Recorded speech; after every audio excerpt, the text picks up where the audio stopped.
Guys, tahu nggak sih, anak-anak muda di Jepang itu sekarang lagi ngalamin resesi seks. Jadi mereka nggak mau berhubungan intim dan nggak pengen punya anak. Populasi di Jepang aja tiap tahun terus alami penurunan. Tercatat di tahun 2021, bayi yang lahir di Jepang hanya sebanyak sekitar 811.000 jiwa.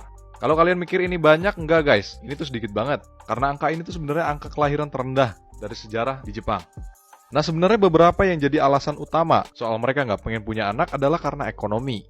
Kalian juga pasti ngerasain ya guys ya, tiap tahun tiap tumbuh besar pastinya perlu biaya yang nggak sedikit. Dan masalah ini juga lah yang jadi beban pikiran bagi generasi muda di Jepang.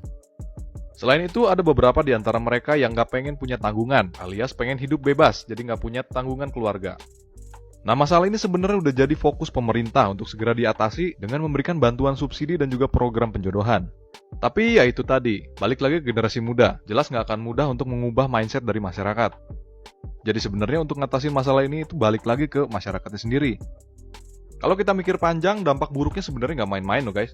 Kalau dibiarin terus, udah jelas populasi di Jepang akan makin terus berkurang. Dan dampak ujungnya adalah nanti ke perekonomian negara. Kalian pastinya udah tahu kalau Jepang itu adalah negara ketiga dengan ekonomi terbesar di dunia. Ya, betul banget. Tapi kalau ini dibiarin terus-menerus, generasi produktif yang sekarang banting tulang untuk ngasilin uang, nggak akan lama lagi mereka akan masuk ke fase menua. Dan inilah dampak buruknya. Kalau angka kelahiran yang nggak banyak, otomatis suatu saat usia produktifnya akan menurun. Dan mungkin aja nanti di masa depan, nggak akan lagi di posisi ketiga sebagai negara ekonomi terbesar di dunia. Nah, menurut kamu gimana nih guys? Apa sih yang perlu dilakuin sama pemerintah Jepang buat atasin masalah ini? Coba solusi dari kalian tulis di kolom komentar ya.